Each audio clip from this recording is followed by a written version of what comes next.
So good evening and welcome to the Tokyo Development Learning Center housed in the World Bank offices here in Tokyo. We have a full house here in the room, and I know we had 350 registered participants.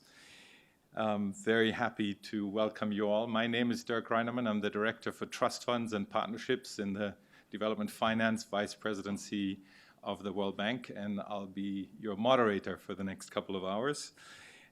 Really want to welcome all of you here in person and the participants who are participating virtually, representatives from academia, from government ministries, from the Japanese private sector, and from civil society. You're all warmly welcome. The world is facing multiple crises: the prolonged human and economic impacts of COVID-19, increased severity of climate change events disrupting millions of lives, war in Europe, and a looming food shortage. Against this backdrop, quality infrastructure that is resilient, supports economic growth, and delivers essential services to people is more critical than ever. In this context, the World Bank Group, in partnership with the government of Japan, is hosting this knowledge event today to share lessons and experiences on the role of infrastructure in promoting green, resilient, and inclusive growth in these uncertain times. The event will draw on the extensive experience of the government of Japan and the World Bank Group in this area.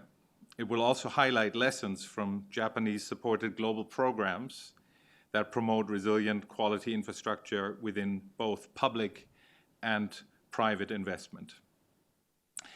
So welcome to this event, and I want to tell virtual participants that you have the possibility of leaving your comments and questions in the chat box. I understand that they will magically appear on my cell phone.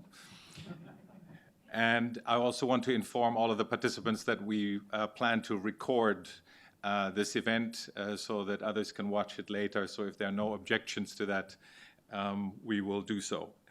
And with that, I would like to introduce Mr. Masashi Tanabe, Director for Multilateral Development Banks Division in the International Bureau of the Ministry of Japan, of the Ministry of Finance. A warm welcome to Tanabe-san. Just a few words to introduce Masashi. Tanabe-san assumed his current position in July 2020. We just noticed that we've been overlapping entirely over these last a little over a couple of years virtually during the pandemic. He oversees the formulation of Japan's strategies, policies, and financial contributions to all of the multilateral development banks. Mr. Tanabe started his career at the Ministry of Finance in 1996 and has assumed several key positions, including Director for Development Issues at the International Bureau of the MOF from 2019 to 20, Director at Policy Coordination Office, Policy Planning and Research Division at the Minister's Secretariat from 2014 to 15. He also served as the alternate Executive Director for Japan at the Asian Development Bank from 2014 to 19. And earlier in his career, he was seconded to the ADB as staff from 2003 to 2007, working for the East Asia Department as a financial economist. Mr. Tanabe graduated from the University of Tokyo's Faculty of Law and holds an MA in East Asia Regional Studies from Harvard University. Tanabe-san, if I could ask you to give your opening remarks. Welcome.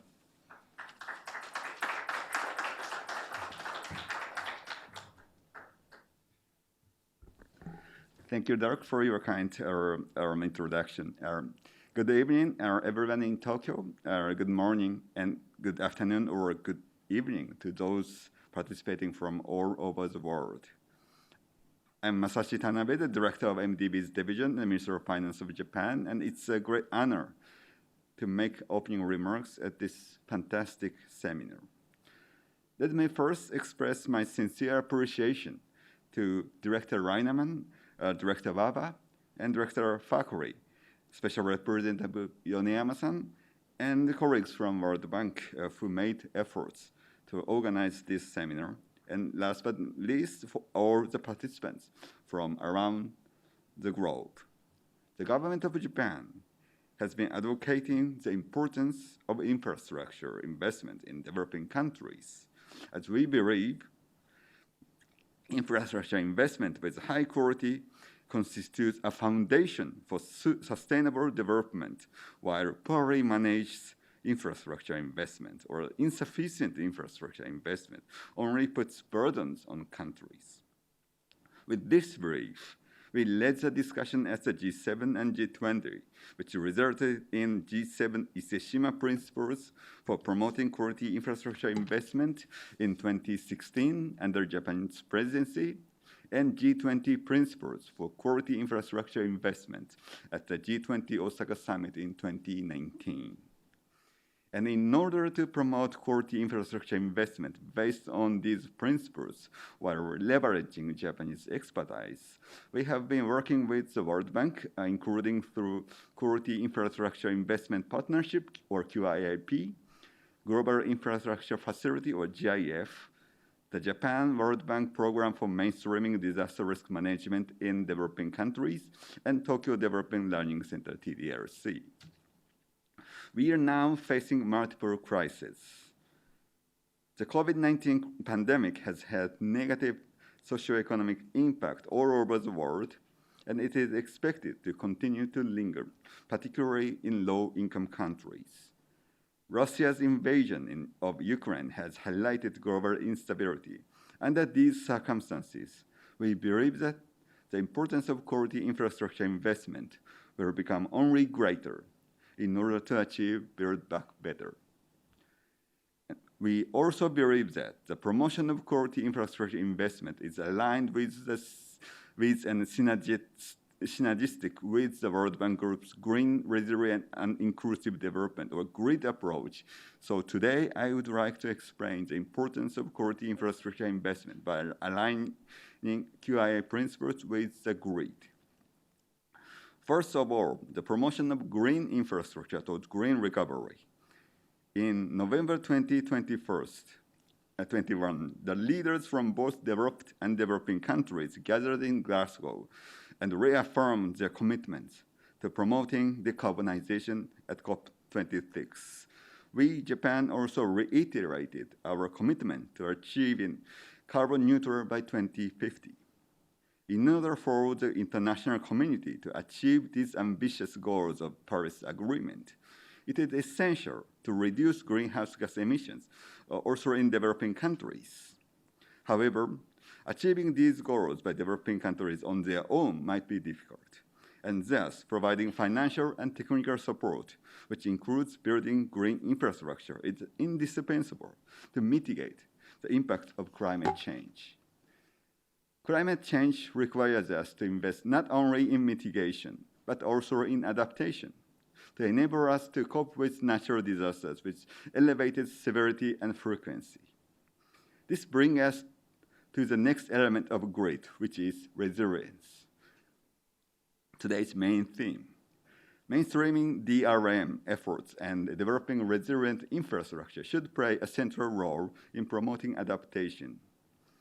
In addition to climate change, many developing countries, especially small island developing states, have been suffering from seismic natural disasters such as earthquakes and tsunamis, just as Japan has, and thus, infrastructure needs to be resilient to seismic risk as well. But resilience should not be limited to natural disaster, but should also include non-physical risks such as cyber threats. Infrastructure investment should incorporate the perspective of ensuring cybersecurity and data privacy. Resilient infrastructure with proper governance can act as a driving force for sustainable growth. Last but not least, social inclusiveness. COVID-19 has led to tremendous loss of jobs and widening social inequality, especially for women and vulnerable groups. To overcome these devastating situations, it is critical to develop infrastructure open to all to achieve inclusive growth that reduces inequalities and creates economic opportunities. These 3 points, green, resilience, and inclusiveness, are included as elements of the QII principles, and we, Japan, have been promoting their dissemination and implementation through the 4 initiatives I mentioned earlier. I believe that distinguished speakers and panelists of today's seminar will touch upon these initiatives, and I would like to recommend the listeners to keep alignment and synergies between QII principle and grid approach in mind when listening to those speeches and discussions. I truly hope that today's discussion will be fruitful and that participants will learn a lot and enjoy the seminar. I'll stop here. Thank you very much.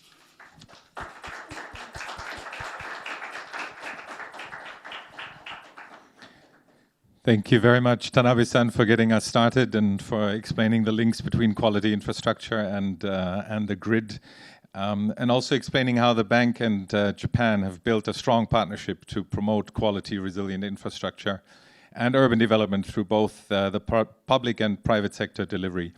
You spoke about the 4 global programs, and we will actually hear enlightening talks very quickly about each of these global programs: Quality Infrastructure Investment Partnership, the Global Infrastructure Facility, Disaster Risk Management Hub, and the Tokyo Development Learning Center, where we're sitting today. We have 2 speakers from the World Bank's Infrastructure Finance, PPPs, and Guarantees Practice Group with us. These are Jane Jameson, Program Manager of the Quality Infrastructure Investment Partnership, and Susumu Takahashi.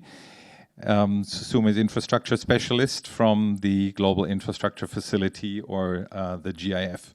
We also have 2 speakers from the Urban Disaster Risk Management, Resilience, and Land Practice Group, a mouthful. We have Niels Holm Nielsen with us, Practice Manager from the Global Facility for Disaster Risk Reduction and Recovery, GFDRR. And I also welcome Maitreyi Bordia Das. There she is, Practice Manager for Global Programs. Now, each speaker will have exactly 3 minutes to share a brief overview of the World Bank program, and I'm told if you go over the 3 minutes, you will be automatically ejected from your seat. So nothing to do with me. I'll invite Jane to begin her 3 minutes.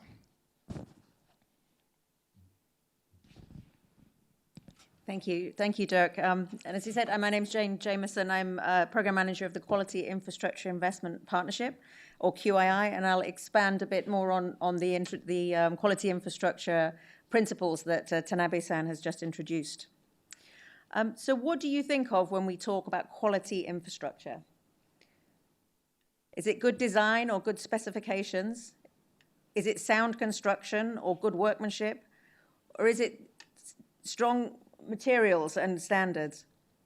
But even with these technical quality aspects of infrastructure in place, across the world we still see roads washed away because of extreme flooding, women walking for miles because their village water system is broken, and households still in darkness as the electricity company struggles to meet demand. Poor quality infrastructure has a very real human and economic cost. The direct impacts of unreliable infrastructure in low and middle income countries are estimated to be at least $90 billion a year. So given the massive need for infrastructure investment around the world, governments need to spend their scarce financial resources as efficiently and as wisely as possible. So we need a more holistic approach to quality that goes beyond simply the technical. And that's where the Quality Infrastructure Investment Principles come in, or QII. Within that context, quality infrastructure means good design that is fit for purpose and resilient and meets the needs of all people. Quality means taking a whole life approach to project development to ensure economic efficiency and sustainability for the long run.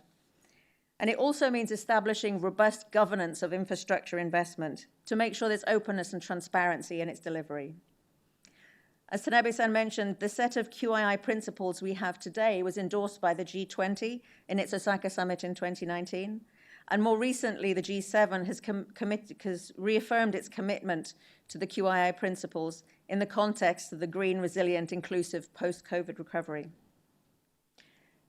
So to support the operationalization of these principles, the World Bank and the government of Japan established the Quality Infrastructure Investment Partnership. And we work by providing grants to incorporate the QII principles into World Bank-supported infrastructure projects during their design and implementation. And we also create and disseminate global knowledge and best practice on what quality really means in practice. To date, QII has provided 178 grants totaling over $51 million for projects in 66 countries. These grants have supported more than $40 billion of World Bank infrastructure investment. So for every dollar of investment of funding from QII, it has supported $800 of infrastructure investment. I'll conclude with some examples of how our work is really making a difference. In Yemen, QII is supporting climate assessments for selected cities that's using new technologies and new approaches to build more resilient urban infrastructure that's drawing on Japanese knowledge and expertise. In Mozambique, we're partnering with the University of Tokyo to support the government to develop digital tools to plan and monitor its public investment better. And our global work is building the capacity of partner countries and procurement specialists in the use of life cycle costing approaches in infrastructure procurement.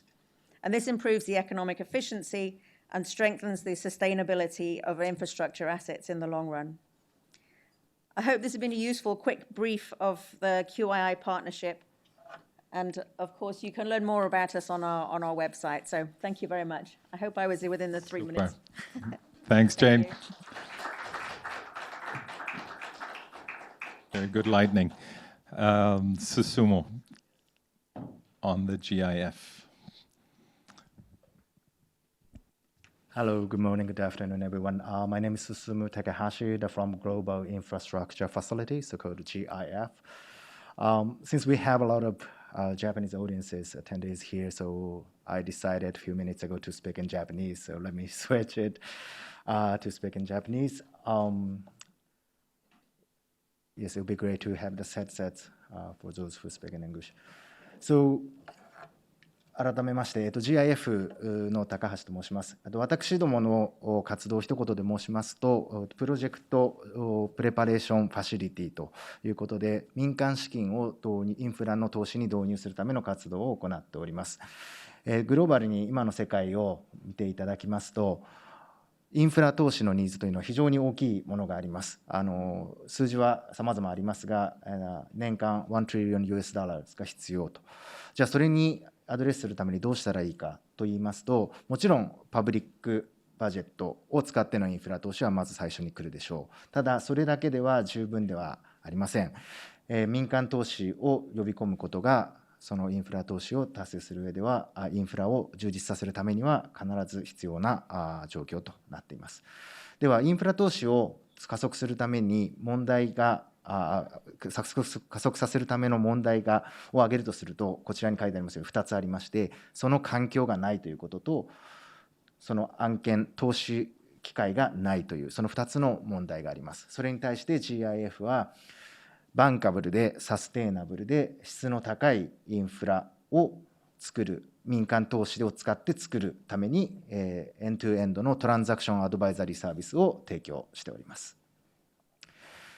インフラ案件をどうやって作るかというプロジェクトサイクルを見てみると非常に長く複雑なものがあります。そういった環境、そういった案件を作るための環境も必要ですし、それが実現可能かどうかと調べる作業も必要ですし、最終的にはそれを入札をかけて民間企業と契約を結ぶという大きなプロセスがあります。それに対して GIF は3つのプロダクトを使ってサポートしておりまして、メインの2つで申しますと PDA、プロジェクトディフィニションアクティビティ、PPSA、プロジェクトプレパレーション&ストラクチャリングアクティビティと要素の2つがございます。PDA は名前の通りディフィニションを決めるところ、政府と話をしてプレフィジビリティスタディを行って実際にどういった案件がいいかということを確認し、それを通して PPSA で実際の案件を作り上げる、契約の花形を作る、そして民間企業の声を拾ってそれを案件設計に生かすということを行っております。GIF のチームは非常にユニークでして、2つユニークなポイントを挙げるとすると、1つはGIF のチーム我々のチーム自体がインフラの専門家で構成されているということです。民間企業で実際に投資を行っている人間、投資を行ってきた人間、民間企業で実際に案件を作ってきた人間が GIF のメンバーとして活動しています。もう一つは、グローバルコラボレーションプラットフォームですので、すべての MDP とネットワークがあります。また、50を超える民間企業とアドバイザリーパートナーズのネットワークを作っておりまして、実際に民間企業の声を聞いた上で案件設計に生かしております。一言で申し上げますと、ファンディングのみならず、ハンズオンの専門知識を生かして案件蘇生に取り組んでいる団体になります。今まで大きな成果を上げておりまして、今まで130の案件を58の国で行ってまいりました。そのうち16個の案件はクロージングを達成しております。コマーシャルクロージング、ファイナンシャルクロージングを達成しております。数字で挙げますと、6.6ビリオンの PCM、プライベートキャピタルモビライゼーションが GIFA の活動を通して達成できたことになります。より詳しい情報は我々のウェブサイトをぜひご覧いただければと思います。日本を含め複数の国からの支援をいただいて活動を行っております。これからも活動を加速させていただきたいと思います。どうぞよろしくお願いします。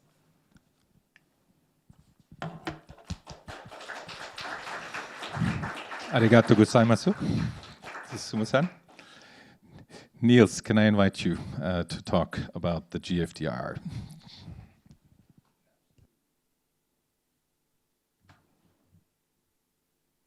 And I'll switch back to English to all of your benefits, since my Japanese is not very good, unfortunately. So the Global Facility for Disaster Risk Reduction, as the name say, we focus on disaster risk reduction, disaster risk management. So our angle on this conversation is that risk management angle. Our purposes are to mainstream disaster risk into any development thinking and to connect the rich Japanese expertise that exists in this space to development engagements around the world. We are building on all the knowledge really that we can get hold of that's accumulated in particular in Japan for probably centuries. We've developed a body of knowledge in particular since and based on the experiences learned in the Great East Japan earthquake. That's part of the basis for the services that we are offering. We follow a general disaster risk management approach to our engagement, meaning we cover all aspects of the risk management cycle. We have a large portfolio of technical assistance and advisory service projects around the world, by now covering 100 countries. We have been able to engage more than 600 Japanese experts, and we are informing or have influenced over the last handful of years about $28 billion in investment financing. A large chunk of this relates to resilient infrastructure, close to 80%. And therefore, of course, a lot of the expertise that we bring on board with a focus on disaster risk management is related to resilient infrastructure. One example is this project in Vietnam, where we brought in Japanese expertise to help the government in Hanoi to manage flood risk related to their creation and implementation of a metro system for Hanoi. We, as I said, we've developed a large amount of knowledge over the years. These are some of the knowledge products. We make this knowledge available freely to anyone who's interested. But we have, as I said, that active function as a program to connect the knowledge with the development practitioners and professionals where it's needed. Thank you very much. Wonderful. Thank you, Niels. And last but not least, Monterey. Let's hear from you. Practice Manager for Global Programs. Thank you so much, Niels. Dirk.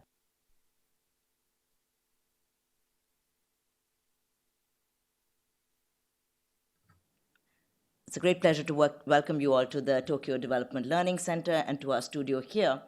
The Tokyo Development Learning Center was established in 2004 and has had a long history of connecting knowledge with operations. As it stands right now, we think of it as a global one-stop knowledge hub for not just urban development, but for various kinds of infrastructure and services. It has benefited from long-standing support and partnership with the government of Japan. And it behooves us to say that we do connect Japanese knowledge and experience with knowledge and experience in our other client countries. So that's the crux of what we do in TDLC, connect knowledge, curate knowledge, disseminate knowledge. Our flagship program at TDLC is what we call the technical deep dives.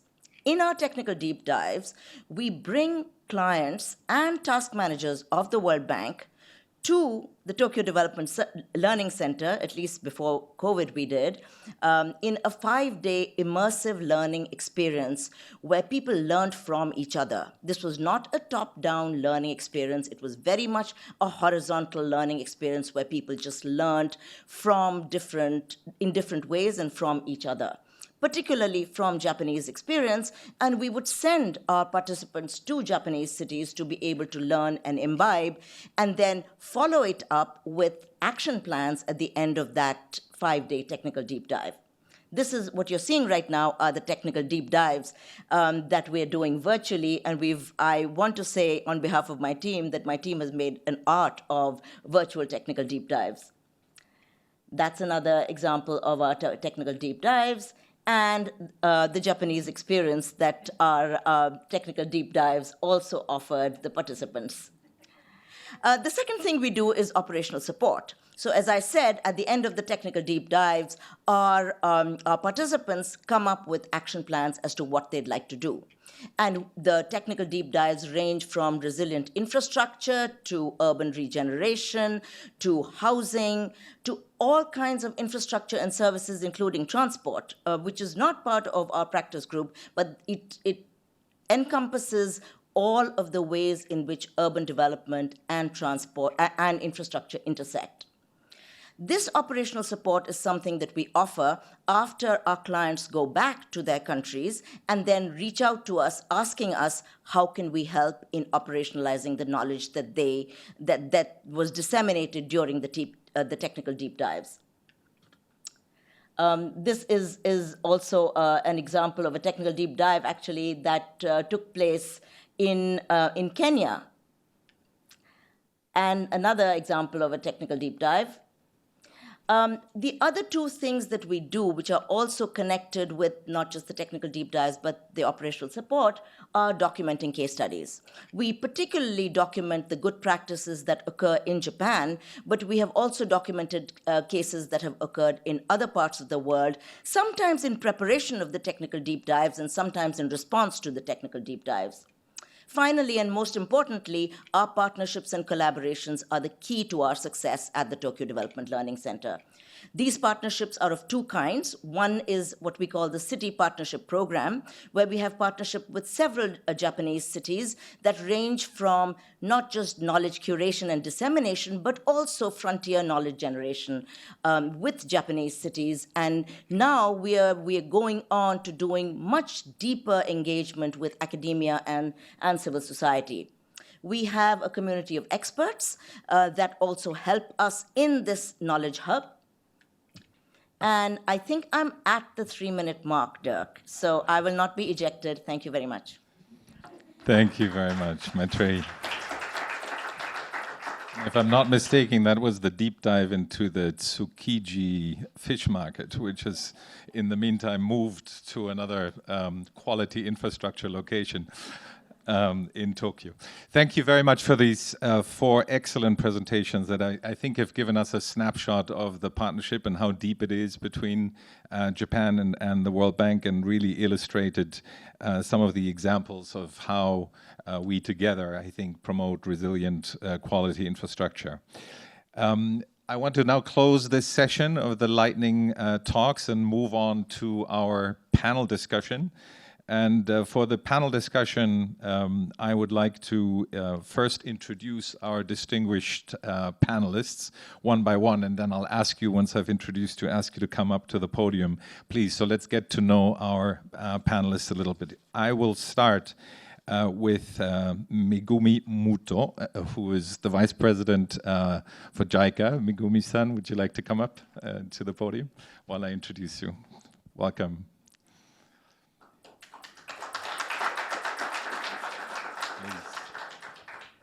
Prior to her appointment as Vice President for Development Finance, Mobilization and Partnership in February 2021, Dr. Muto has held leadership roles at Ogata Sadako Research Institute for Peace and Development, Global Environment Department, and the France office.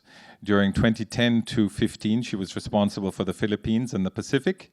Dr. Muto has written extensively in the area of impact evaluation. She has also co-led a World Bank ADB JICA book on the impact of climate change, this one, on Asian coastal megacities. She holds a PhD in development economics from GRIPS, an EMBA from HEC Paris, and a master's in public administration from Princeton University. Welcome, Megumi-san.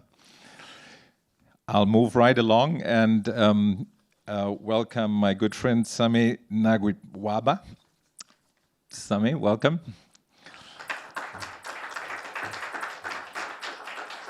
Sami is the outgoing Global Director for the World Bank's Urban Disaster Risk Management, Resilience and Land Global Practice, based in Washington, D.C.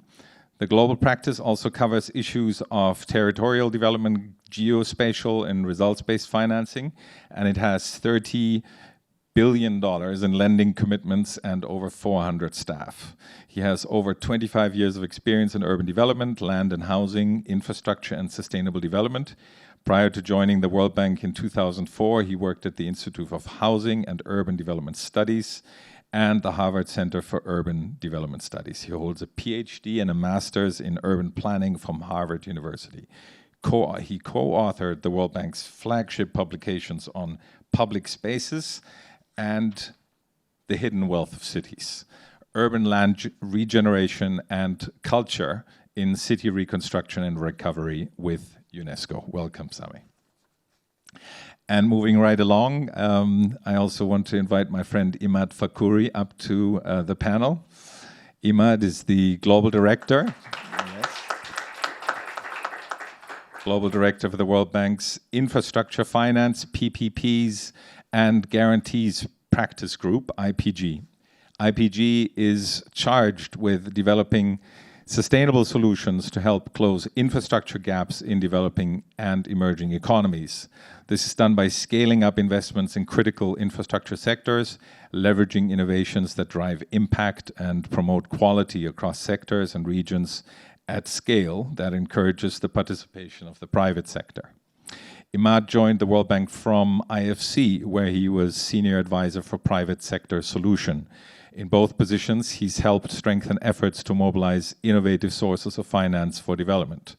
Previously, Imad was Jordan's Minister of Planning and International Cooperation, Minister of Public Sector Development, and Minister of State for mega projects.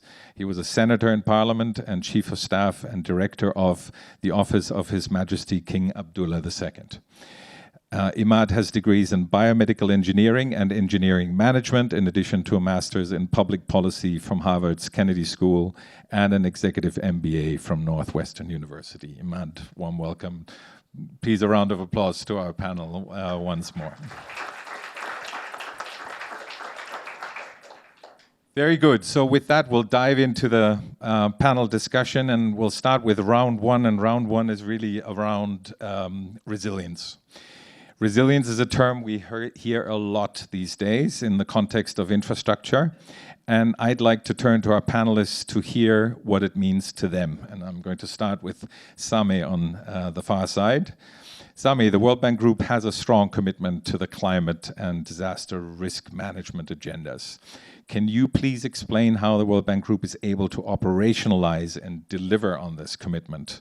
Also, can you explain how the Tokyo Disaster Risk Management Hub supports client countries in reducing climate and disaster impact? So over to you, Sami. Thank you, Dirk. Thank you, Dirk. So as you know, the World Bank in 2021 launched its new climate change action plan for the period of 2021 to 2025, in which it has significantly increased our ambitions in terms of climate finance, up to 35% of our finance, with parity between mitigation and adaptation. So In 2021, the World Bank has provided over $26 billion in climate finance, obviously by and large the largest multilateral financier, and alone responsible for about 2/3 of adaptation financing out there. Now, for us, investing in climate mitigation and adaptation is central to our development finance, and it's central to the achievement of our mission of poverty alleviation and shared prosperity. In particular, adaptation, which is very much about mainstreaming resilience in across development sector, like Niels was mentioning about the role of the hub, is very much about disaster, natural hazards, seismic risk, also climate risk, and also we look at other shocks that could derail development progress in seconds, basically. We also screen all our projects for climate and disaster risk. We have developed a resilience risk rating system which allows us to analyze development interventions and how resilience has been mainstreamed into the design and response of these interventions. And by 2023, all the financing of the World Bank is going to be Paris aligned.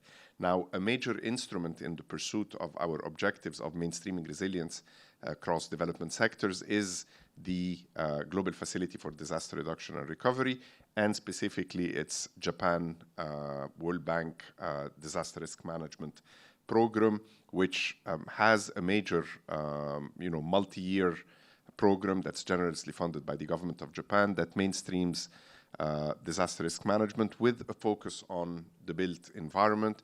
We've got a resilient infrastructure program. We've got investment in strengthening the resilience of cities and the built environment.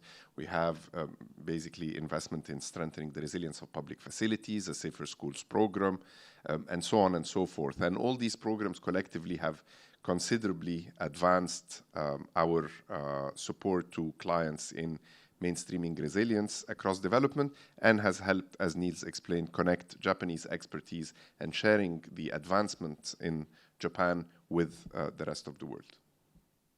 Great, Sami. Thank you very much for that. And I'll turn straight to Imad and build on that and say, when we talk about resilience, we often think about climate, and we think about disaster risk management as disaster resilience, actually, as outlined by Sami. However, one of the quality infrastructure principles that Tanabe-san and Jane talked about already focuses on economic efficiency. So could you tell us a little bit about how you see financial viability and efficiency as being key to the resilience of infrastructure services as well? Thank you, Dirk. It's a great pleasure to be with all of you today, and really honored to be part of such a distinguished panel and seminar, and a big thank you to all the speakers, the audience listening, and also allow me to say how grateful we are also for Japan's continued support to this critical agenda, and to each, probably one of us, Sameh and I, to the activities we're responsible for, and the great support we see from the government of Japan in that regard. Jane, I think, highlighted nicely and set the stage in terms of the QII principles and why they are important.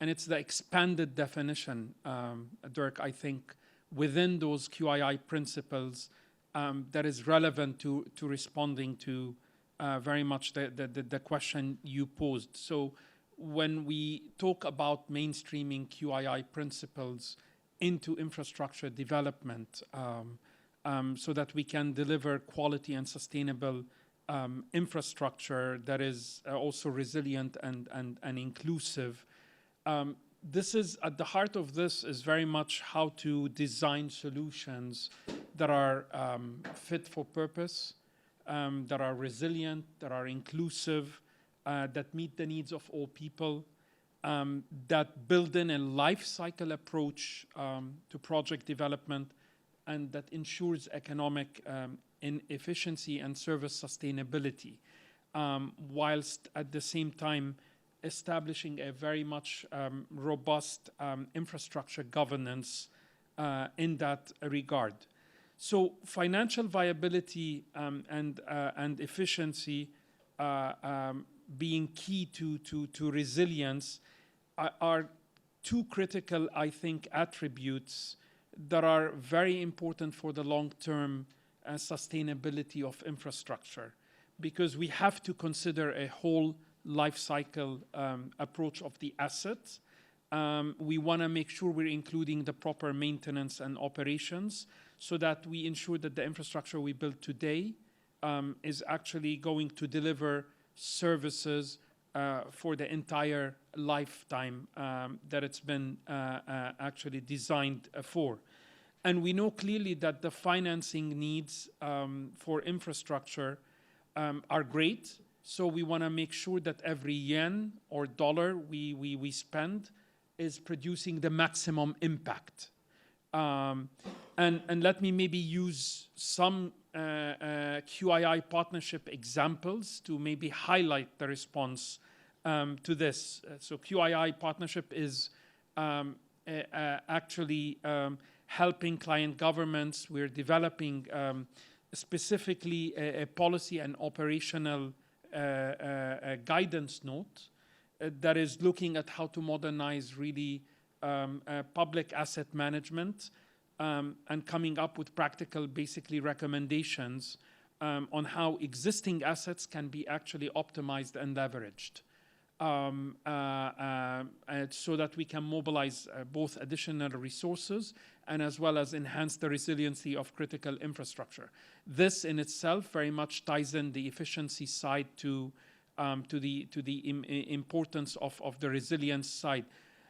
Another example on this efficiency and resilience nexus is the work we're doing in Kyrgyzstan, where we are integrating the whole life cycle approach to the government's school program, where they're building over 4,000 schools and preschools nationwide. And finally, as Tanabe-san had said so rightly at the beginning, it is important to factor that infrastructure resiliency is not just confined to natural disasters or to pandemics. We are also need to be considering new norms, threats of cybersecurity, and this is why we have been ramping up efforts to address these in the way we deliver critical infrastructure. And we have two interesting examples under the QII partnership, where in Tajikistan and Uzbekistan, for example, we are developing best practice cybersecurity models to help the governments actually integrate that. Thank you very much, Imad. That's very clear. I'll turn to Megumi-san now and look a little bit at Japan's perspective. Obviously, Japan's economy and population have forever been heavily hit by natural hazards in history. But interestingly, economic losses have been substantially mitigated over the past. And so can you describe some of the resilience strategies that Japan has adopted to reduce both hazard exposure, but also the economic impacts from disasters in Japan? Thank you, Dirk-san, Asame-san, as well as Imad-san. I'm very honored to be on this panel. And I will start talking about the Japanese experience and also how we try to transfer that knowledge to one example country, the Philippines.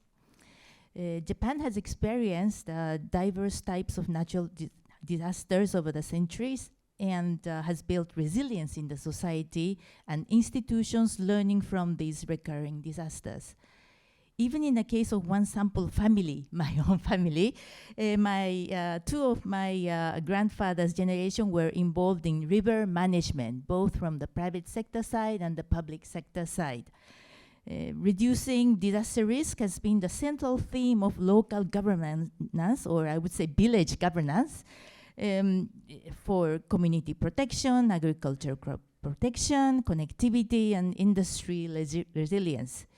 So the Sendai framework for disaster risk reduction reflects the essence of such deep-rooted DRR governance in Japan. The first set of essence is risk assessment and ex-ante disaster risk reduction, and the second essence is building back better. For ex-ante risk reduction, Japan has historically invested more than 5% of its fiscal resources for DRR. The Typhoon Beta in 1947 that counted more than 5,000 casualties was the direct trigger to launch long-term risk assessment and DRR planning, as well as investment. So you see the beginning of the thinking around Sendai framework from that time. During that time, construction of multi-purpose dam that served for water supply and at the same time regulating flood was one of the solutions. My grandfather, who was a local government engineer in the Gunma prefecture, went to the mountains for the preparation of that dam. It's called Yamba Dam. Maybe some of you are familiar. 4 years ago, that dam saved Tokyo area, the center of population and economy, during the heavy rainfall due to typhoon number 19. So that type of experience is what is reducing the loss in Japan. Now, to build back better, it is not a series of resilience technologies to be used in the reconstruction. Rather, it is, in my interpretation, it's more like a plan, do, check, action framework exercised by communities and at each layer of government.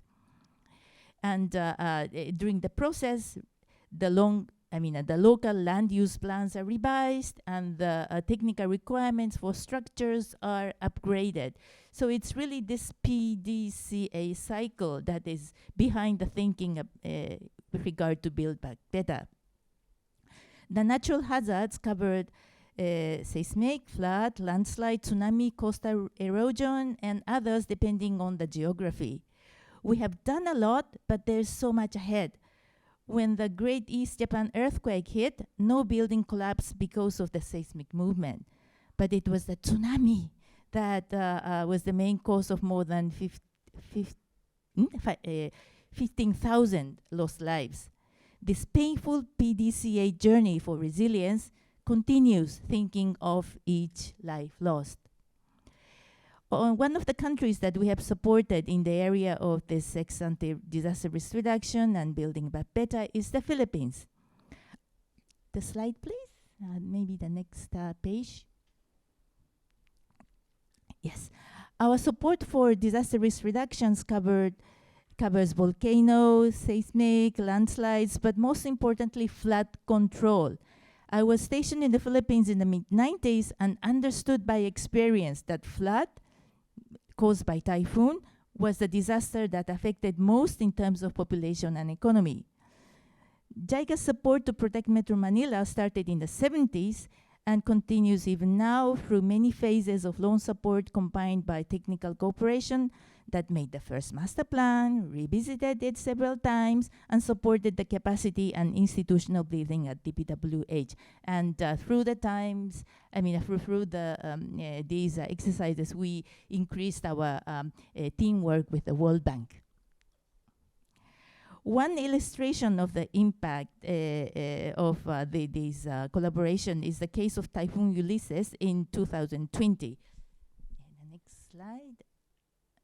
Oops, it's this one. Okay, the ex-ante investment in flood control structures and measures, including the World Bank projects, of course, reduced the flood area and economic impact by the order of 85%. So this is the fruit that we are getting at. But there's more to come. We are also supporting the Philippines in mainstreaming DRR plans both at local and national levels. This program implies a significant shift in resilience planning, and it is about fostering local governance on DRR, connecting and integrating with the national level DRR, and ultimately making sure that the whole PDCA cycle works nationwide. So it is not just infrastructure investment, but really a grassroots as well as a national level governance reform should come with a disaster risk reduction. That is the heart of Japanese knowledge that we wish to share with the world. Thank you. Wonderful. Thank you so much, Megumi-san, both for sharing that Japanese experience and also your personal your family history, to include that in that, and then linking this to the Philippines. I think that made it really very, very clear. And also thank you for reminding us of the Sendai framework, of course. I'd like to switch gears now to round two, to a slightly different but very related topic, and that is that at the moment around the world, because of the crises that all of us have been talking about, all of the countries essentially are dealing with very tight fiscal constraints at the moment. We have the economic downturn caused by COVID-19. We are all suffering from high commodity prices, and we have a lot of unpredictability in the markets. So in that context, if you look at resilient infrastructure, the question is, why should country governments at this point prioritize sustainable solutions? And I'm going to start again with Sami and ask you, Sami, why should client countries at this point design operations and implement projects with disaster risk management in mind, given that they have this reduced fiscal space at the moment for investment, right? It's a tough choice for many of them to make. And how will the grid approach that we all have tackle these development challenges in such a complex and challenging social, economic, and political scenario that we're facing right now? Thank you, Dirk. I think the challenge that we're facing is that in a context of a changing climate with the increasing severity and frequency of disasters, we cannot afford to ignore the integration of disaster risk and climate risk within development solutions, because we would ignore that at our own peril. I mean, literally one disaster would wipe away decades of development progress. And we have seen that the countries that have invested in sustained disaster risk reduction and disaster risk management have managed to withstand, significant event of increasing frequency, but with much less magnitude in terms of impact. And I think at the World Bank, one of the countries, the success stories that we've worked with is Bangladesh, whom in 1970, faced a cyclone at a speed of about 224 kilometers per hour that caused 500,000 in terms of losses of life. Fast forward 37 years later of sustained investment in disaster risk reduction, in preparedness, in risk management, in risk finance, and a cyclone of an equal magnitude caused 3,500 losses of life. It still is 3,500 lives too many for what we want to see, but it is a considerable advance that explains the payoff.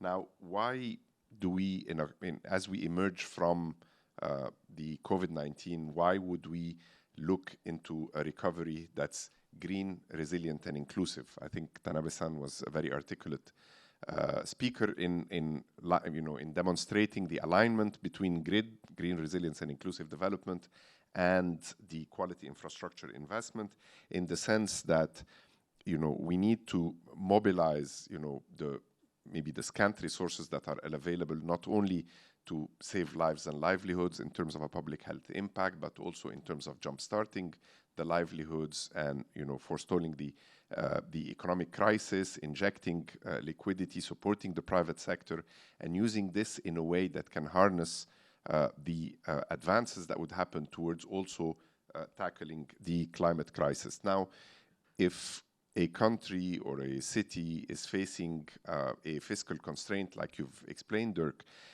one of the solutions that have been increasingly utilized, and which we've developed a comprehensive program within the Global Facility of Disaster Reduction and Recovery, are nature-based solutions. I mean, these are basically, it's green infrastructure as combined with gray infrastructure towards the objective of disaster risk reduction.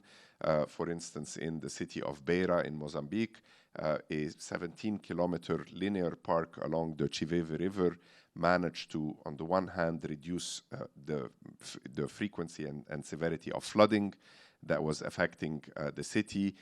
It prepares the city's defenses against sea level rise. This is one of the most at-risk cities of disaster and climate risk in Africa. And at the same time, it served as a green lung, reducing temperature, serving as a carbon sink, and bringing an important amenity value in the middle of the city. the city of Freetown in Sierra Leone, planting 1 million trees over a 3-year period, mainly to stabilize soil, reduce soil erosion, reduce the landslide risk that was affecting the city, at the same time that doubling of the green canopy in the city is also reducing temperature, serving as a carbon sink, and bringing also a tremendous amenity value. Not the most expensive development solutions, but that have a tremendous impact in terms of strengthening the resilience and the greening effect.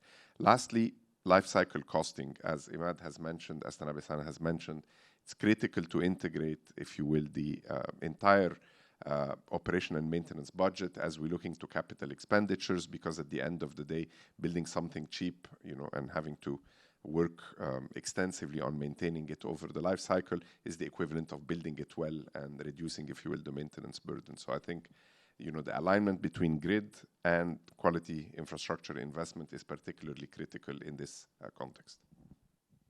No, thanks a lot, Sami, for these examples. I think they really illustrate the point, and you've convinced me. And yet there are countries out there that still have a fiscal constraint that is real, and many countries are turning to the private sector, right? The private sector is sort of seen as the way out. We have these huge infrastructure needs, investment needs, but we have fiscal constraints. So what about the private sector? So I'll turn to you, Imad, and ask you how could the private sector help promote sustainable, resilient solutions? And I'll combine that with the question from the floor that came in earlier, which asks, what kind of private sector are we talking about, right? What kind of private sector investors are we talking about? So Imad, over to you. Thank you, Dirk. We know for a fact that if we are to achieve the SDGs by 2030, the Paris climate commitments, we do face a big financing gap, and a big part of that financing gap is actually infrastructure. And we know that at the World Bank we did assess, what is the financing needs or investment needs to deliver on the infrastructure needed for the SDGs, as well as meeting the Paris climate commitment. And on average, it takes about 4.5% of GDP annually to be spent. Added to that is about 2.7% of GDP annually on maintenance and operations. These are very important numbers to take into context, because the gap that still remains is roughly between 1.5 trillion to 2.6, depending on the scenarios of how fast you go to net zero, but that's annually. And we know for a fact that since 2000 on average, private participation in infrastructure in low and middle income countries has been around 80 billion, right? And so, yes, it is crucial to scale up private capital mobilization, but we have to understand that the gap is quite big. And you will need both public and private investment. They need to be optimized.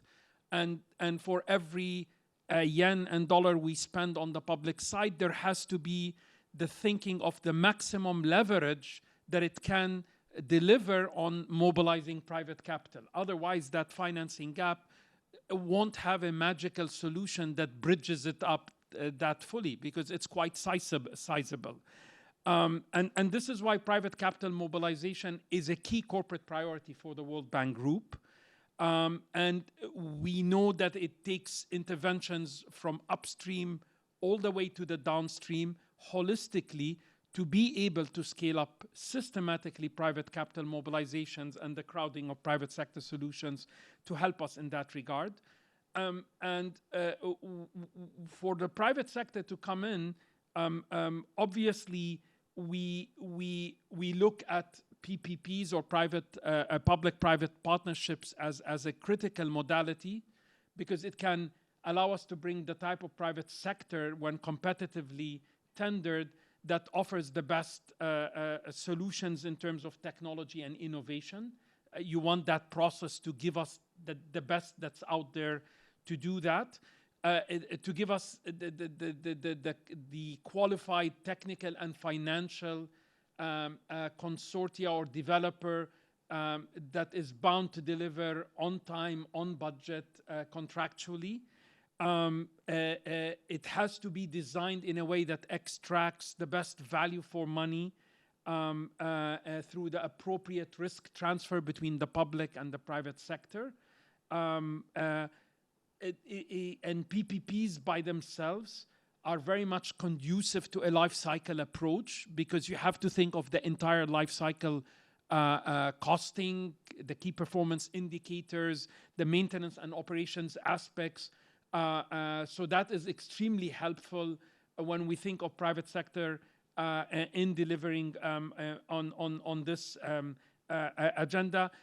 And we also know that PPPs can be very helpful to develop the private sector locally, either through the joint ventures in joining these qualified technical and financial consortia that actually through competitive bidding and transparent bidding win these PPPs, as well as the many opportunities that could be designed so that there is subcontracting to local firms to maximize the benefits.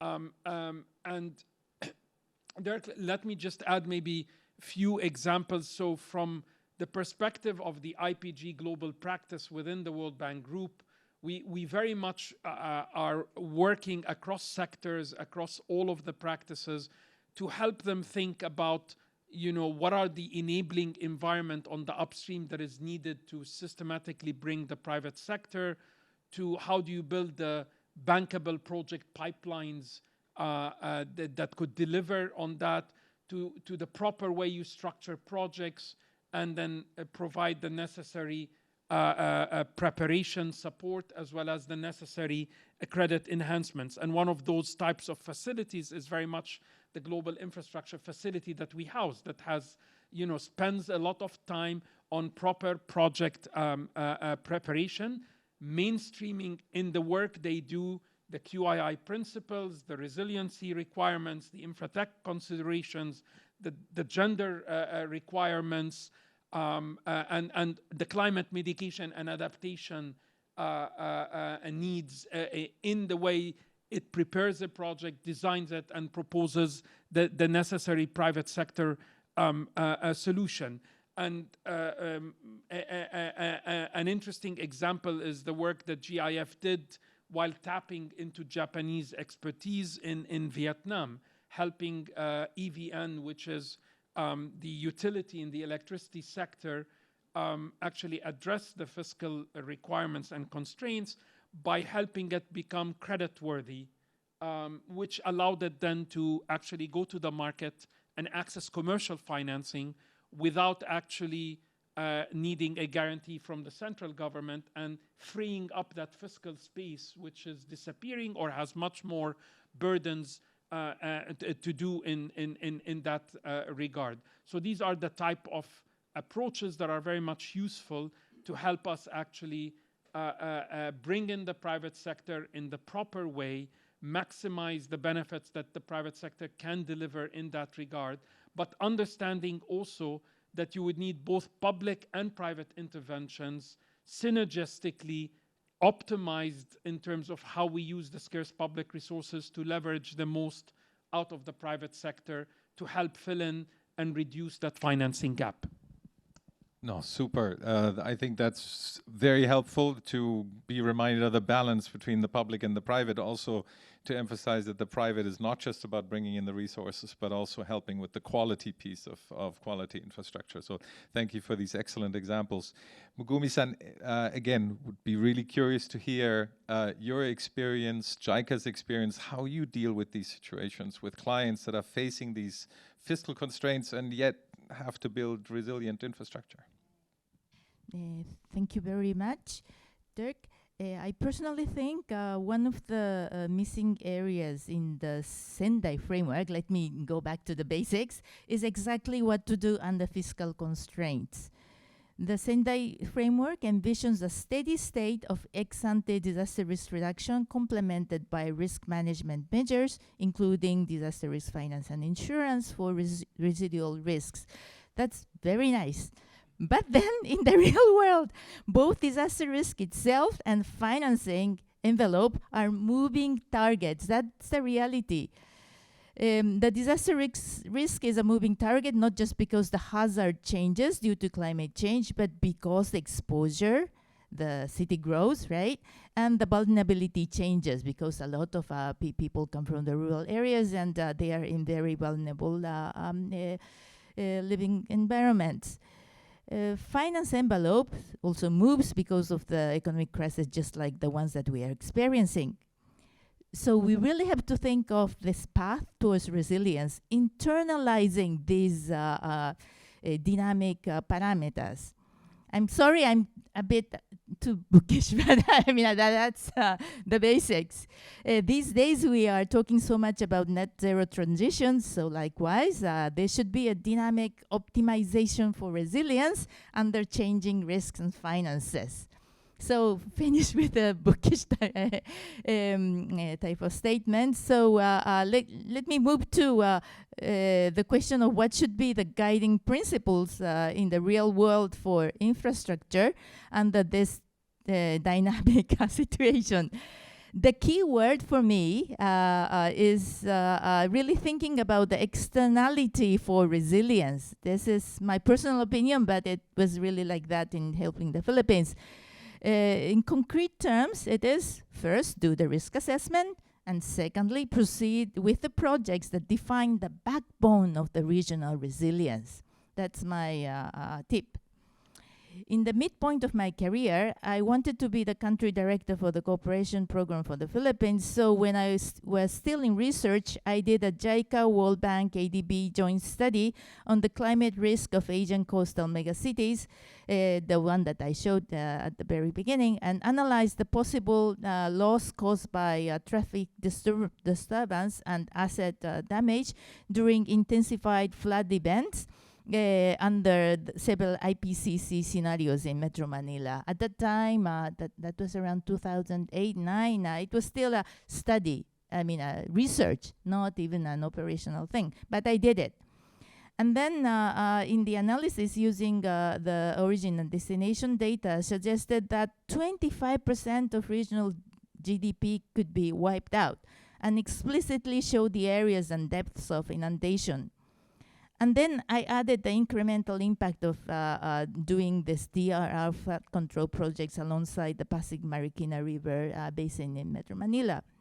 This exercise has become the groundwork of my next 5 years being responsible for the portfolio for the Philippines.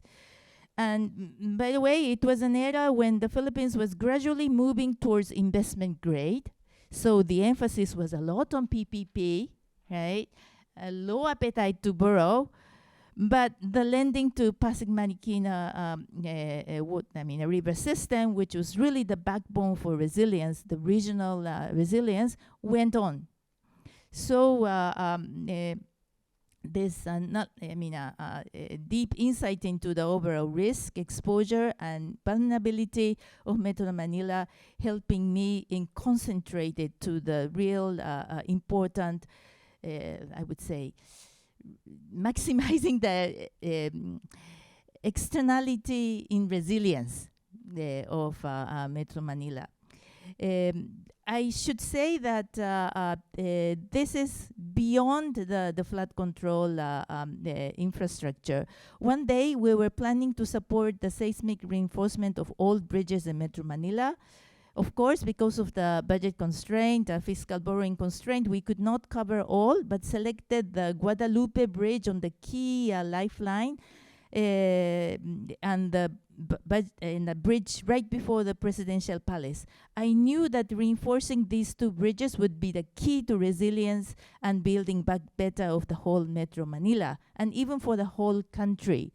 So I really wanted to express that really defining the key backbone resilience infrastructure has a spillover effect in thinking other areas of infrastructure.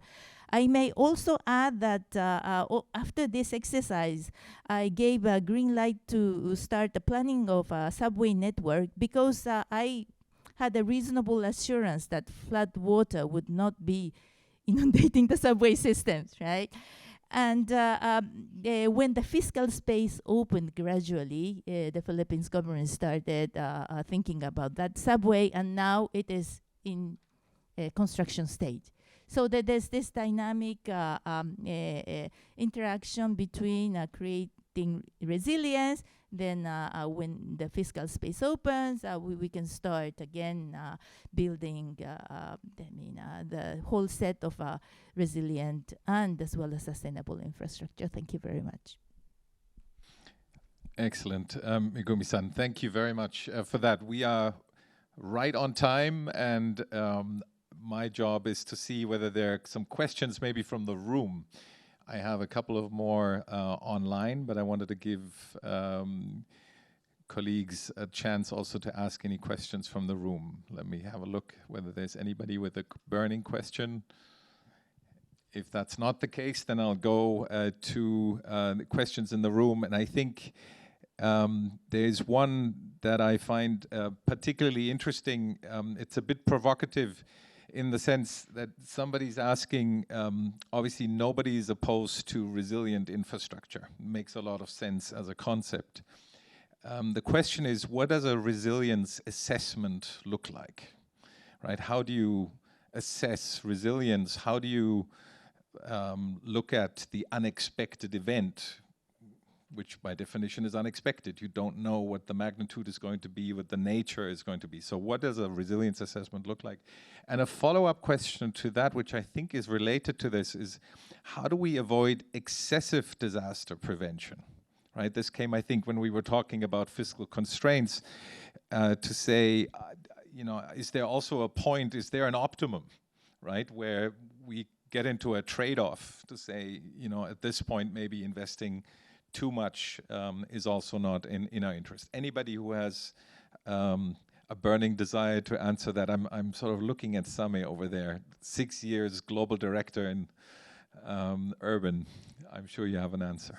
So I'll get started. I think in our resilience rating system, I think the trick is to look at development projects and whether they had taken resilience in, you know, basically an understanding of disaster and climate risk, and whether they've taken resilience considerations into the design of the operation. Now, that does not mean necessarily, I don't know, building to the 1,000-year flood. You can decide that in terms of cost benefit, you know, as a local government, you can afford to build up to a 100-year flood. You do understand that there could be occurrences of other events, but in terms of the global allocation of, you know, the limited available resources, that's the trade-off you're willing to make as a local government. So considering resilience, whether or not you've taken it to its full extent, becomes an important dimension in there. Now, of course, the science as far as, you know, probabilistic risk assessment in general, you know, predicting, you know, the next occurrence of, you know, disaster, understanding the trends in terms of the increasing frequency and severity, guides the decision-making processes in terms of being able to understand the costs and benefits of investing this incremental amount of money against securing, you know, climate-proofing these investments, securing them against the potential frequency. So I think that type of analysis needs to happen, and then the ultimate decision to the decision maker, you know, the policy maker, is to identify, if you will, the best allocation of their limited pool of resources. Of course, they could supplement themselves as well with financial solutions on the market, you know, and again, resilience is not only an act of investment of the government. I mean, households, you know, invest into, you know, strengthening the resilience, the private sector, all the work around business continuity. And as we said, the science has advanced a lot to be able to enable, you know, policy making in there. Now, investing in, you know, the excessive will come out of this calculus. At the end of the day, it's going to be a political economy decision at the end as to how much to invest relative to the other development needs that are out there. It's how much insurance do you buy, you know? Something we know from our own household decisions.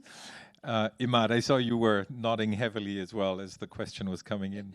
Just building on, and it's very difficult to build on what Sam had said so ably here, but just also to add maybe the financial resilience dimension.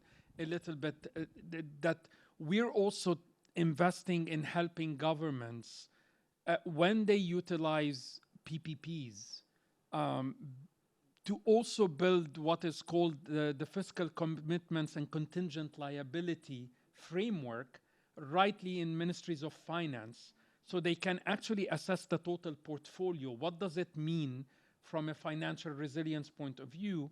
And what happens if these contingent liabilities take place? And they actually, we use a specific tool that we developed with the IMF, the PFRAM tool, the Public Finance Assessment Model, to actually help them think through of the different scenarios, the probabilities, what might happen, how do you account for that, and what happens then if these contingent liabilities become real liabilities, and so on. In addition, I'm also very pleased to say that we have just the past month launched a very important toolkit, the climate toolkit for PPPs.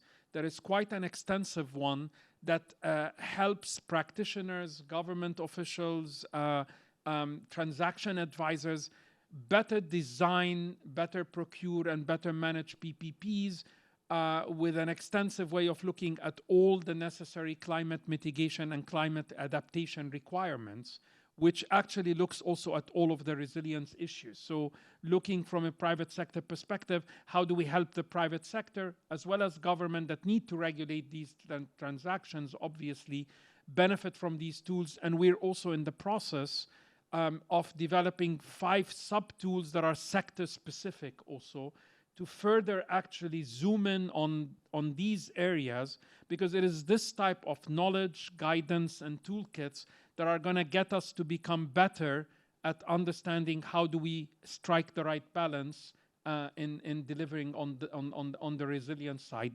of these aspects.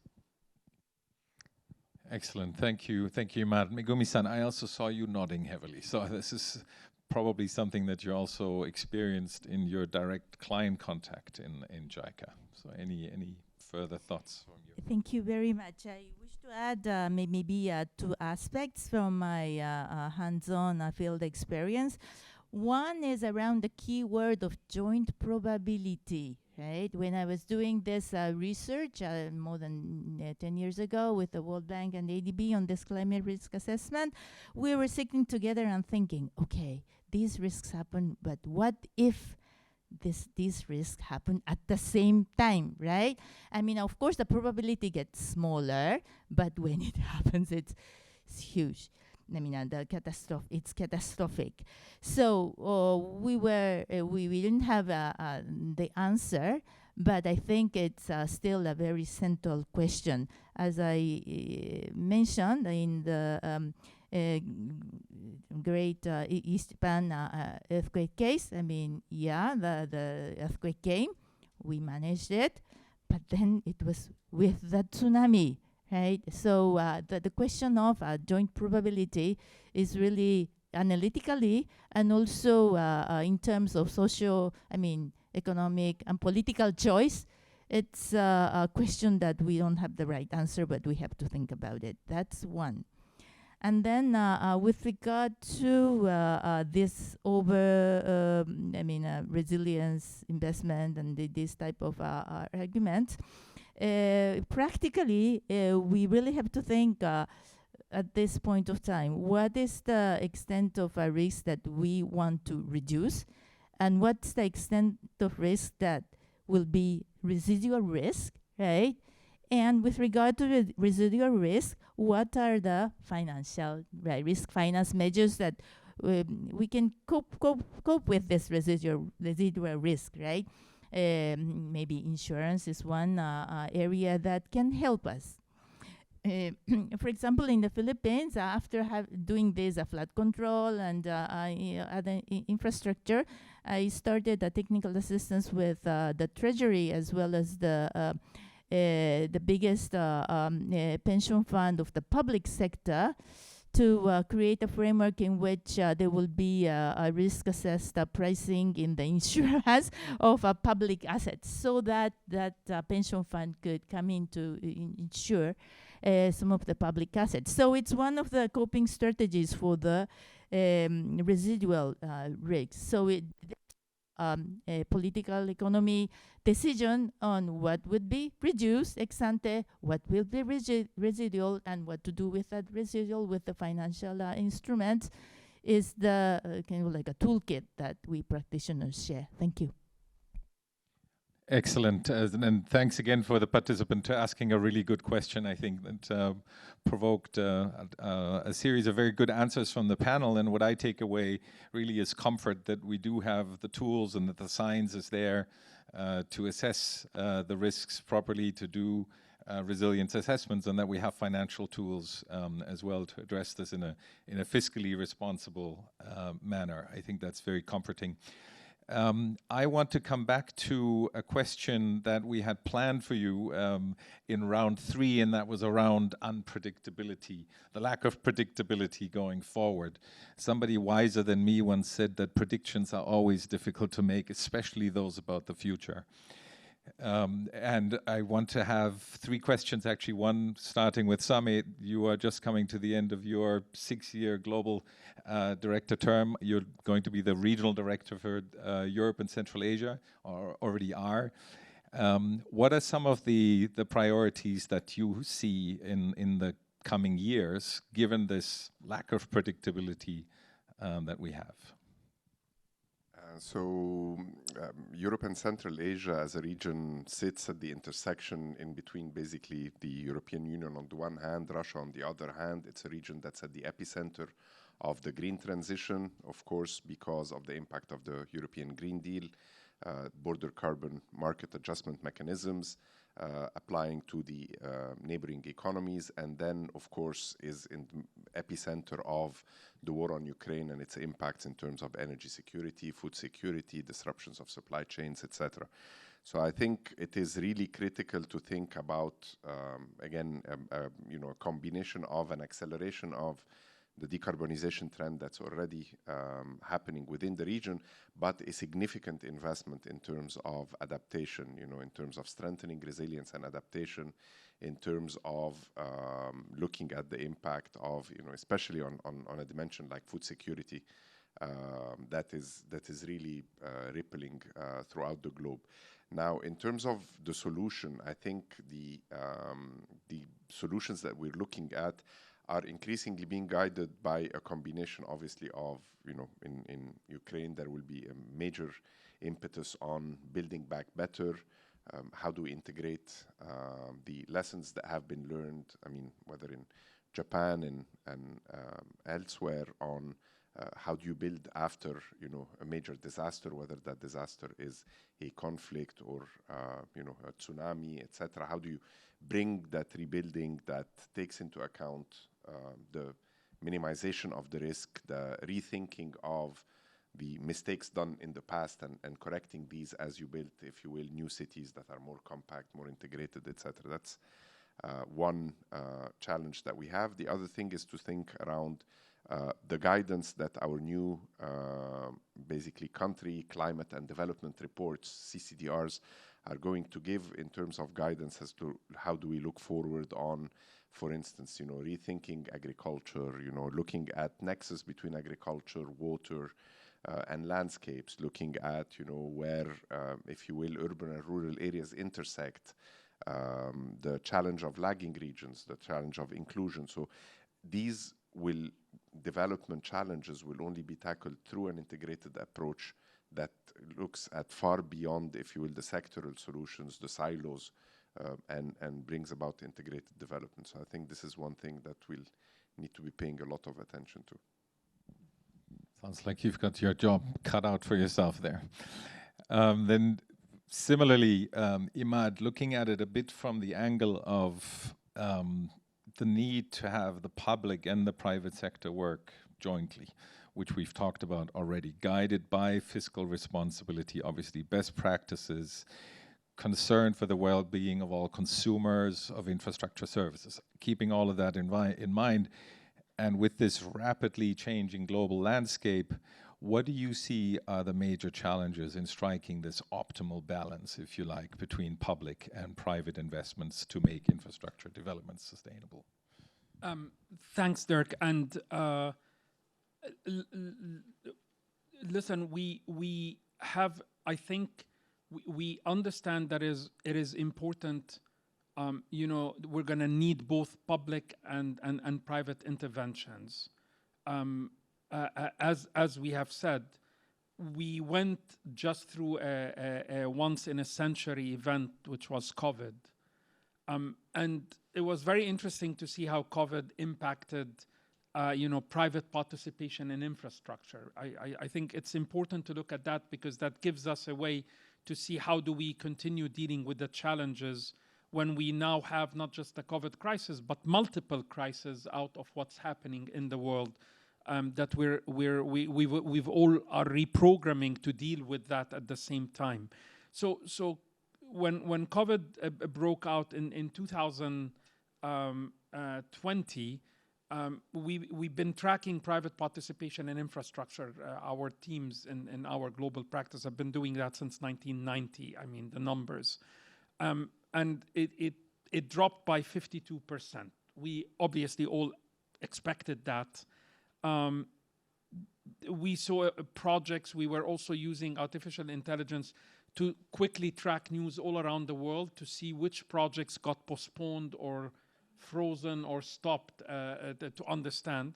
And we saw a peak, you know, of project getting delayed or suspended. And then it started to come down, interesting enough. And we did further work and we realized that PPPs surprisingly were more resilient than we thought, right? So governments, lenders, and the private sponsorers figured a way together of how to make the projects, rather than collapse, you know, overcome that situation. And we've published some guidance notes just recently on lessons learned from that in terms of when the private sector, it's easier when the government does that, right? They make their own adjustments. But when it's a PPP, it gets much more complex. There's the public side, there's the private side, and there's, of course, the lenders who are also demanding specific things and so on. In 2021, we saw a 49% increase. So that was good. The recovery started to happen. But it was 12% below the 5-year average in terms of private participation.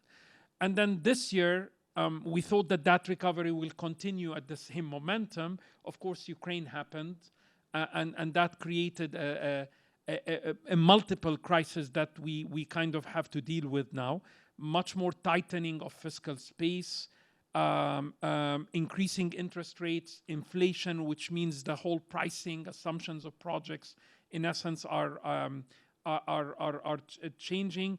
And what that means, I think, for all of us is that there's going to be flight to quality, and you're going to have to be focused on investments in every country that actually supports multiple economic and social goals. And this is why I think quality and sustainable infrastructure is going to be key, because it actually delivers on that requirement. But of course, there is insufficient fiscal space, and there are increased risks for the private sector. So we have to be realistic about what can be done. And I see this period as an important period until we figure out, you know, this uncertainty in terms of when does it go down and how long this is going to continue. It is the right time, in essence, not to let a good crisis go to waste. So this is the time to potentially invest in building better foundations to scale up private sector participation, because we need that to come at the tail end of this uncertain period to come back and then help us deliver better on sustainable quality infrastructure, which are going to be crucial for both the climate agenda and delivering the SDGs.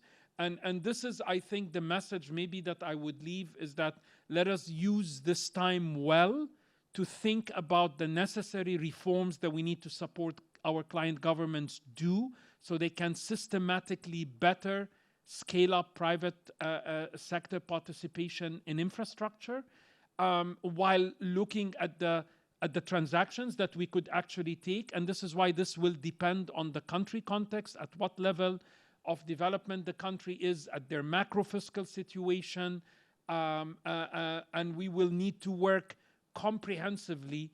And this is part of the work we've done with the G7, with the G20, and looking at how do we scale up private participation in quality and sustainable infrastructure. And we have assembled a big group of MDBs and DFIs that worked in good partnership with the G7 to think about an approach in this upcoming period, given the multiple crises, on how do we focus on all of these requirements. Thank you very much, Imad. Megumi-san, the last question on this topic to you under this heightening geopolitical risks that we see and that we've all talked about tonight. What would be the emerging challenges to JICA's infrastructure-related operations, as well as to the private sector's infrastructure business for social and economic recovery? Sam, thank you very much for a very easy question. We go back to basics again, and we will know that ODA alone is not enough to cover the investments needed for recovery and also 2030 agenda, and for climate, looking at 2050, right? We definitely need more finance and stable finance. And from that perspective, one area to work with extra effort is domestic resource mobilization and blended finance. When we think of domestic resource mobilization, we first think about taxation. And of course, that is central, but I mean, is taxation something that the general population buy in this downturn periods, right? So maybe we think of from other angle. One potential area to explore is learning from fiscal investment and loan program that Japan, the Ministry of Finance, has utilized, especially during the high growth period. The savings of the Japanese citizen were intermediated through state-owned financial institutions in the form of long-term loans for infrastructure development, including highways, railroad, and even individual housing. There were also loans to local governments, including for ex-ante DRR infrastructure investment. Of course, there are so many lessons from this system, which was criticized for its inefficiency when the financial intermediation through the private market became large. But this system played a key role in the area of high growth when fiscal space was limited, but the growth was taking place and huge infrastructure deficit was very imminent. So why not revisiting that type of domestic resource mobilization? For new infrastructure development, yes, the PPP infrastructure is one of the solutions to pursue more with bigger. We have a lot of cooperation with IFC on specific deals, and we will increase the collaboration with the World Bank. But I understand that the SDG finance and climate finance experts are now moving beyond the level of individual projects, and they are trying to mobilize capital assets through PPP platforms with catalytic capital. We do not have yet a specific scheme designed for catalytic capital, but I can share with you that we are continuing discussing the issue with the government, including Ministry of Finance and Foreign Affairs. So we try to start making a difference in that space. Thank you. Thank you, Megumi-san. We have about 10 minutes left until we get to the summary, and we have a few more questions from the floor that I'd just like to put here. One is, I think maybe Imad, for you, there's a comment that said that we're talking about PPP and the value for money of PPPs. What about the value for people, and what about the value for the planet? Again, I think a little provocative, but a good question. So I think the question is, how do we make sure that we get equitable outcomes out of PPPs?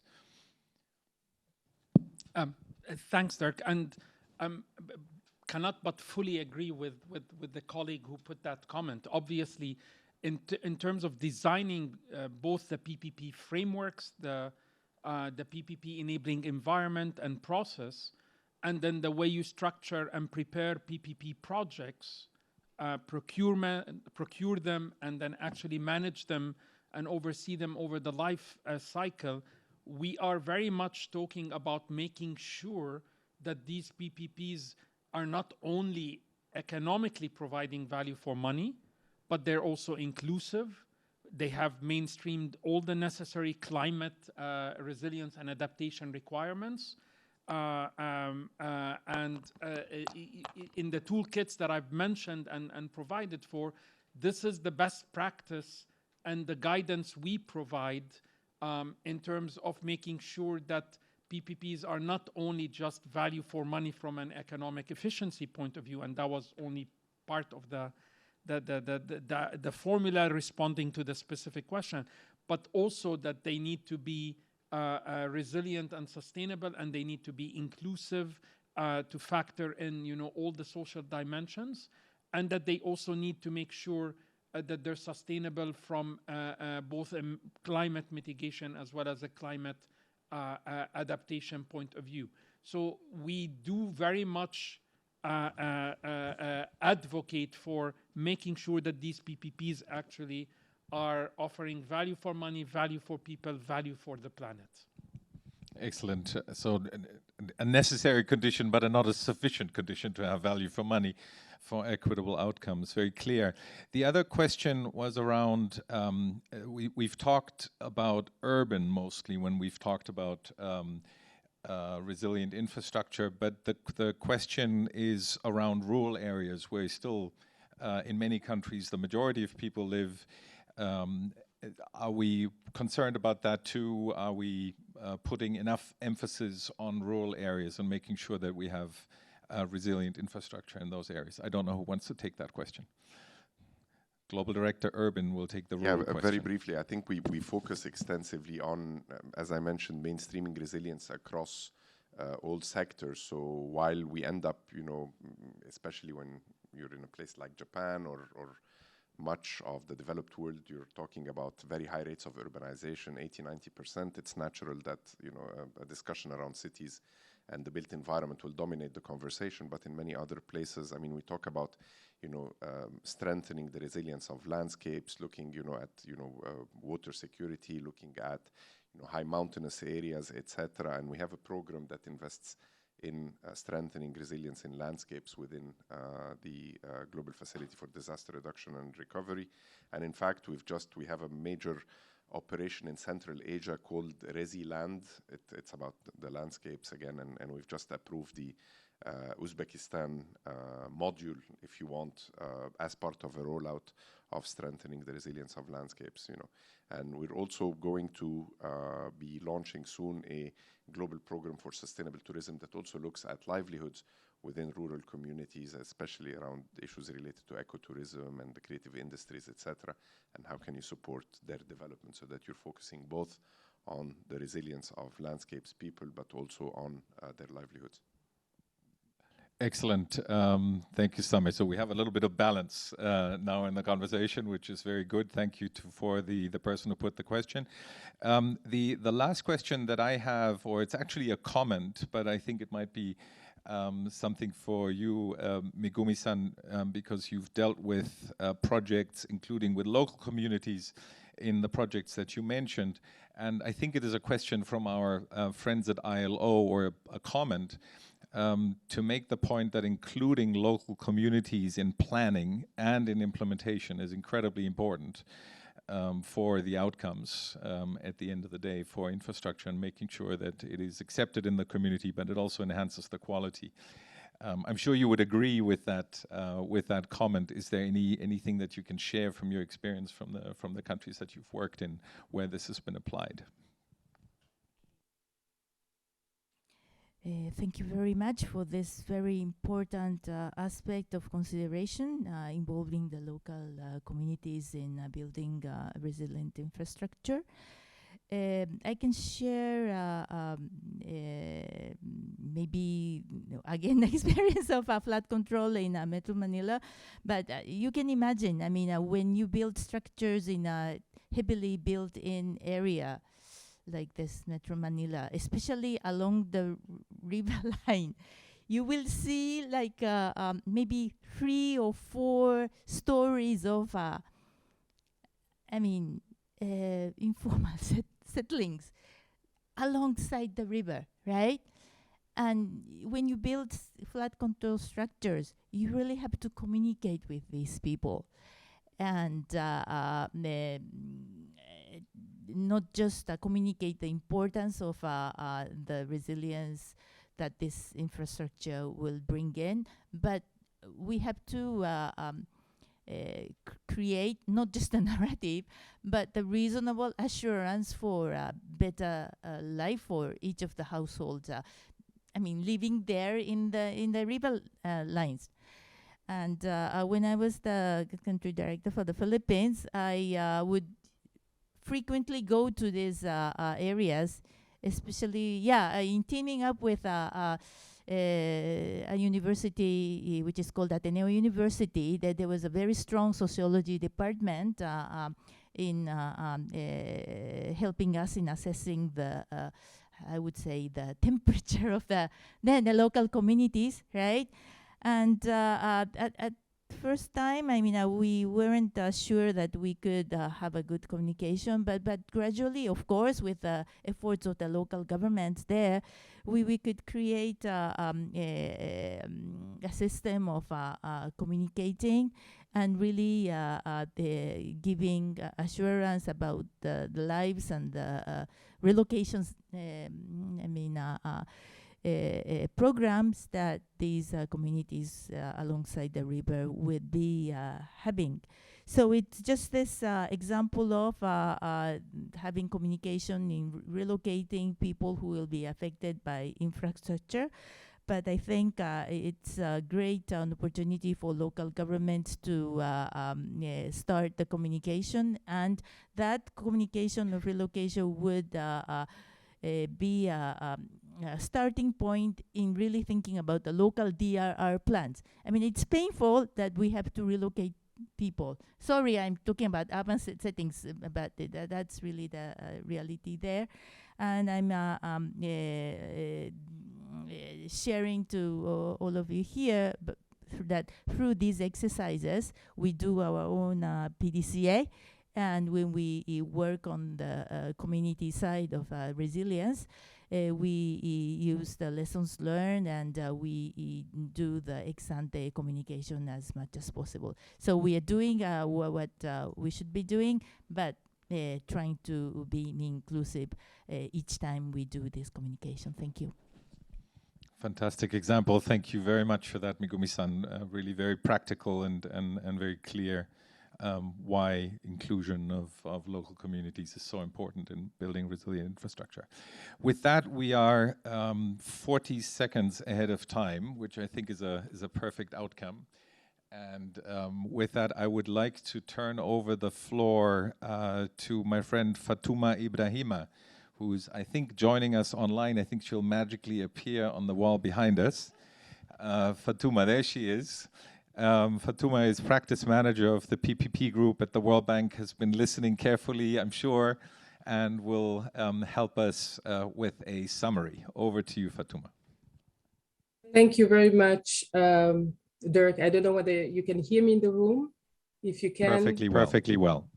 Perfect. Thank you. Good morning, good afternoon, and good evening, everyone. Thank you for accommodating a hybrid event. I think it's just the reality of how the world works these days. So it's an honor for me to close this event.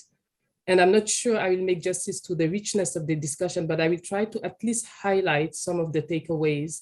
And Dirk, I will start really with the point that you've made at the very beginning on the fact that we're operating in multiple crises, and I would even say on overlapping crises. So this is really important to address some of the issues that Tanabe-sans have mentioned in terms of the insufficient quality infrastructure. So very often we talk about quality infrastructure, but the quality and the quantity of the infrastructure that we have to build to fill the gap is critical. Another area that, you know, I think came across very clearly in this conversation is the realignment between the grid and the QII principles. So the green, resilient, and inclusive development and the alignment with QII. The lightning talks were critical for us to really start the conversation on the holistic approach that is needed in that context, but also the role of the private and public sectors in that context. So Jane, Susumu, Niels, and Matrayi were really eloquent in showing these three elements, including the importance of knowledge. And to maybe paraphrase one of the lightning talks, we need to connect knowledge with operations, not necessarily vertically, but also horizontally. Great panel conversations, Imad, Same, Megumi-san, on infrastructure solutions, infrastructure finance solutions, the importance of the climate change action plan, and the fascinating experience around Tsunami 19 and the dam. And I really appreciated the personal experience in that context from Megumi-san. The second round of questions were really critical to show how important it is to prioritize resiliency in a limited fiscal space. And I think this is really, as practitioners, the difficulty that we are facing, because countries have invested in disaster risk management. And I like the point that was made earlier by Same, which says that, you know, the countries that have invested in disaster risk management have just done better. Imad, the role of the private sector from upstream to downstream. I agree with you, there's no magical solution. We will continue to work upstream to downstream, and the fiscal commitments and contingent liabilities need to be taken into account. So I learned a lot on the same-day framework and the thinking about the path to resiliency and how we can optimize within a dynamic context. Very, very, very fascinating. So at the end of the day, what we have to face is the lack of predictability, and the solutions to increase our impact is really guided by the way we will think about how we plan, how we prioritize, and how we partner. So those are my own takeaways, Dirk. Planning for disaster risk and vulnerability. We need to prioritize resilience. We need to prioritize fiscal responsiveness. And we also need to prioritize sustainability. But we cannot do that, you know, without working in partnership. So here we're talking about a different type of PPP. So planning, prioritize, and partner. And on that, I would like to really thank the participants who have been in the room and also remotely. We've had in the room representatives from the development agencies, academia, government ministries, and we need to work together to help client governments in prioritizing and sequencing improvements in public asset and investment management. We need to continue to develop solutions to these challenges, and the frequency and intensity of these extreme events put us really in a situation where we need to continue to think through partnerships. And in that, I would like to thank the government of Japan for the great collaboration with the World Bank Group on quality infrastructure, and also thank all the co-sponsors, the Quality Infrastructure Investment Partnership, the Global Infrastructure Facility, the Disaster Risk Management Hub, and of course the Tokyo Development Learning Center. Without them, we could not have had such a great conversation and an excellent panel. So over to you, Dirk, and thanks to everyone. Looking forward to a similar event very soon. Bye-bye. Thank you, Fatuma.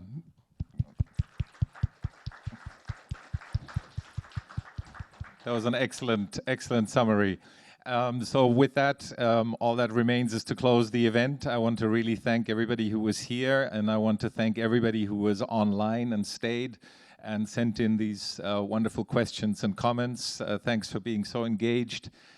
Thank you for Tanabe-san for his warm opening remarks, and also for the strong partnership that we have with the government of Japan and all of the institutions that we have. And then last not least, a big thanks to our wonderful panel, Same Wabi, Imad Fakuri, and Migori Muto, Vice President from JICA. Thank you.